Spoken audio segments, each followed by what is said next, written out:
Hey, good to see you. Welcome back to another video. Well, last time, if you remember correctly, I did one engine cover. I've got two off an LS motor. That's what I did last time. Painted a knight. He's got a sword on his shoulder. He's holding a gun. So he's off a picture I found on the internet. This is my version of it. Kind of liked it. Thought it would look good. So this time I've got engine cover number 2, and I'm thinking of doing another knight, different colour or style. And another thing I've got to do today is I've noticed when I'm driving my ute, and those non-Australians out there, you've got the El Camino, you've got the Ranchero. So it's basically like a pickup truck, but a crossover between a sedan and a pickup, blah, blah, blah. Us Australians, we love our utes, and I love my ute, by the way. But I've noticed driving, it's got just a little bit of play in the steering, and I've done all the caster rod bushes not that long ago, and I know they're good. So I've got to have a look because my car sits pretty low in the front, it's lowered, and I've noticed the smell of rubber occasionally, so I know something is making contact every now and then. So safe to say my wheel alignment's going to be out the window, and I don't want to be up for new tyres too soon. So I'm going to get that up on the hoist and get under it, have a look, work out a game plan.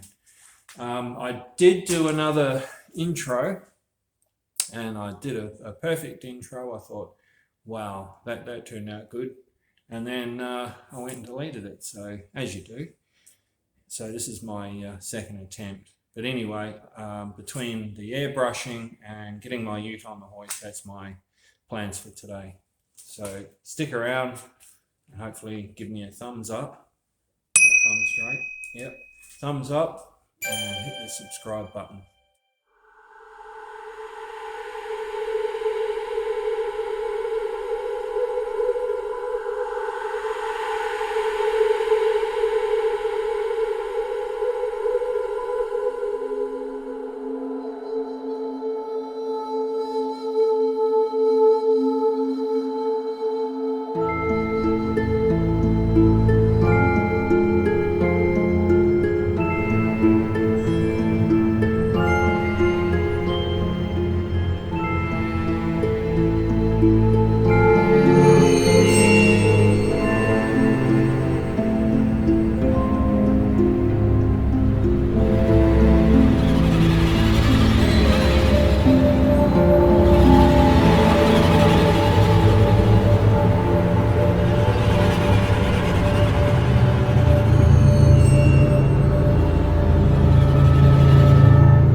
finished yet, but I'm getting there. Just lots of little fiddly bits today and going over a bit of shading. Patted his arm there and a sword. All I've got to do is a little bit of a detail here and there of his legs and, you know, the mountain range and a few little bits.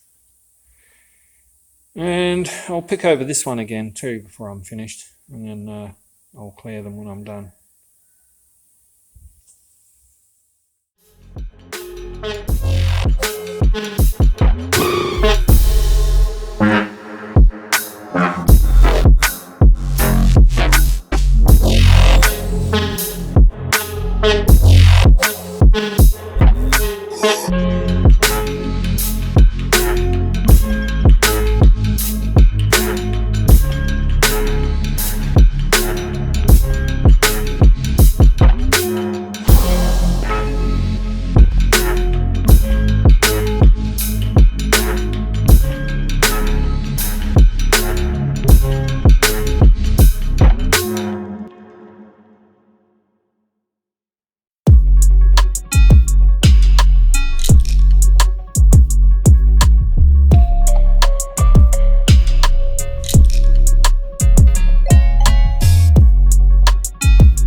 Right, now for the clear coat.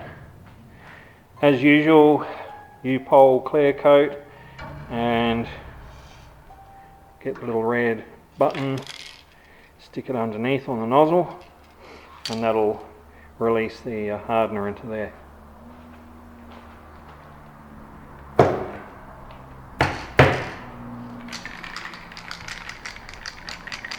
And give it a good shake. Get the hardener right through it. I mean, this is probably a little bit wasteful because there's only 2 small engine covers, and it'll probably only use probably a third, if that, of this can, and you've got to use it within a day of opening it. So we're pretty much wasting 2/3 of a $45 can. Look at that, got a leak. Haven't had that before. Okay.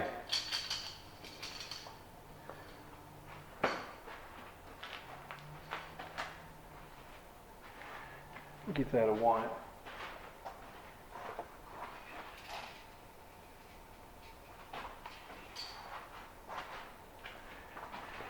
Now we're just going to give it all a light, not a dusting, just a light film of clear coat, and that's your tack coat. Better put my glasses on, I suppose.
Alright, so I can leave that for probably 5 minutes, be good enough. Come back and do a second coat.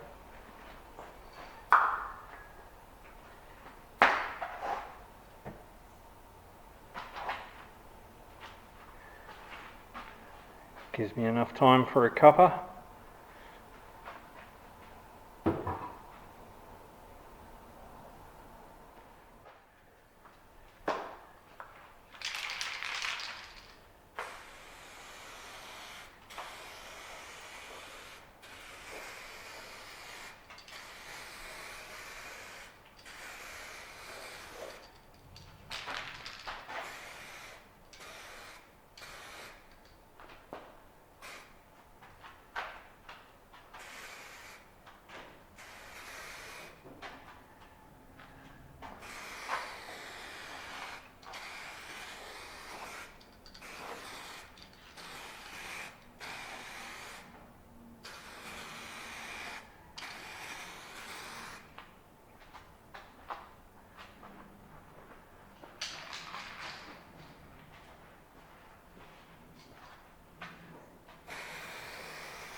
Right, so we've got it up in the air.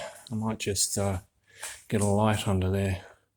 I know we've got a leak from the rear main, which is a bit of a pain in the ass because I did the transmission probably 2 years ago.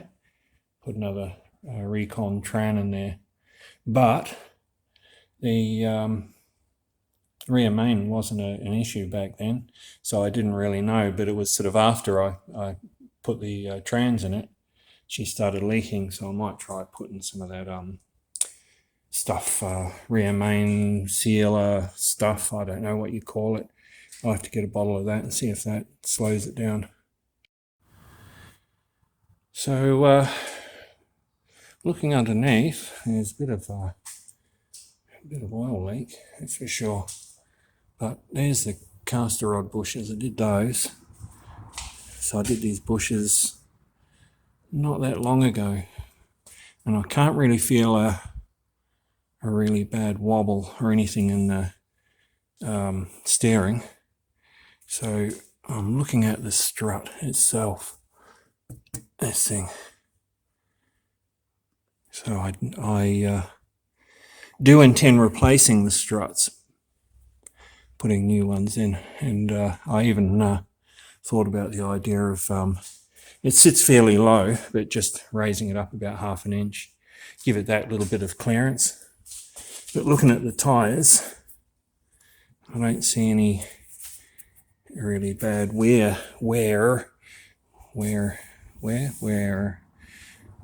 don't know. But they look alright. So I don't know what the other side's like. Yeah, the other side's not bad. See, last time my camber was out and the tyres were eating on the inside. And that's the thing about the Holdens, they do tend to have that camber issue. You can correct it. But I found getting the wheel alignment, the guy adjusted it and sort of corrected the camber a little bit, but it's a mystery. It's got to be the struts because the tyres don't look too bad. I was thinking that I was really chewing out my tyres. I notice I'm a little bit oily there, but the main problem here is you can see the rear main. She's pretty messy. And of course it's blowing back on the pan of the transmission. So I'd say that is, you can see on the catalytic converter, the oil is on that, so I'm sort of, it's probably part of the smell. Not on that side, that side's dry, but that side. But these things, I bloody hate these things. I mean, the law, they want to make you put, you know, stock extractors on these things. I've got pacemaker extractors, and of course, it's illegal to have pacemakers unless you pay their $75 permit, and then it's fine. Oh yeah, throw money at it and it's suddenly safe and legal. How does that work, eh? Extortion, that's all it is. It's just money. Anyway, there's not a lot wrong with it, so I'm pretty happy with the ute overall. I spent a lot of money on this thing. I had what they call a yellow sticker on it. It's like a defect notice, and it was completely fraudulent. I got pulled up one day in my travels, and of course the police didn't know whether it was a Ford or a Holden. I mean, you tell me. It's does it look like a Ford? It's got a Holden badge on the tailgate. And they booked me for no rear reflectors. They thought these are meant to have reflectors on them. Well, this is just a little cover for the bolt. They never had reflectors there. The reflectors were built into the tail lights. But it's a script that they all tend to use when they pull people up on the side of the road.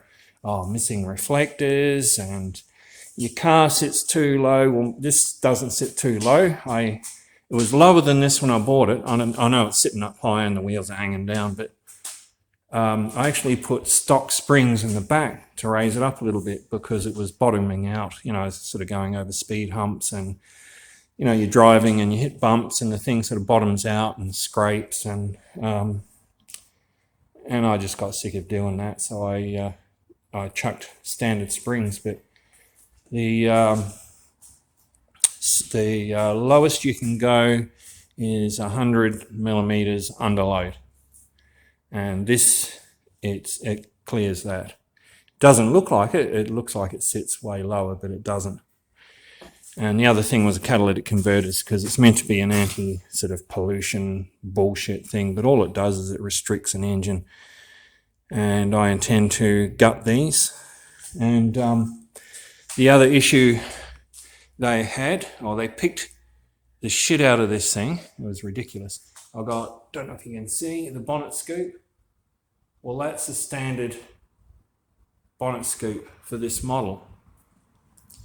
And I mean, they didn't come out with them, but these bonnet scoops were made specifically for this model. So I know that there's a certain height limit you can have on them, and mine's well within that. So they try and get you for anything. They even tried to, they did book me for a small rip in the back of my seat, about halfway up the back of the seat, about that big, about the size of a coin. And it's like, well, really? So seat covers fix the problem. What else did they get me for? My fog lights there, they've got a function, or you got to take them out and fill the holes. So I did that. Anyway, and the window tint, even though mine was not as dark as the darkest legal tint, they still stickered me for it, and I had to take all of the window tint off. So you know what, folks? I'm going to put on some more window tint. I'm going to gut the catalytic converters, and I'm going to undo all the shit fuckery that the police corporation, because they're not a real police force, a police corporation, tried to screw me over with, and they did. They got, between them and the mechanics, they made quite a bit of money out of me. And so anyway, that's my little rant. So this wheel, I can't feel any shake or wobble or anything. So I'm guessing it'll be a problem with the strut, which is good, because looking at this, I'm not chewing my tyres out prematurely. I'm not sure about this bush here, but I know that that's good and that's good. Everything's good, so it's not like anything's gonna fail or cause problems. Well, that brings us to the end of another video. Finished both engine covers. I'm fairly happy with them. All I wanted really was just something I can stick on the wall. So they're drying at the moment. The clear coat, I'll give it about a day. It should be ample time to have it touch dry. Got under the ute, as you saw. I can't see anything that's going to fall off or cause me to crash. So for now, I'm not too worried. I'll have a closer look at some stage soon. And I will have more videos coming out very soon. And we're back into the hot weather, so it's not my favourite time of the year to do airbrushing, but it is what it is. I got my cuppa, my mate brought it out, so I'm going to head off now, but we'll see you again very soon. Oh, please give me a thumbs up, and if you like the videos, you get something out of it, hit the subscribe button, give me any comments if there's anything that you want to see, you want me to paint, any suggestions, much appreciated, and ciao.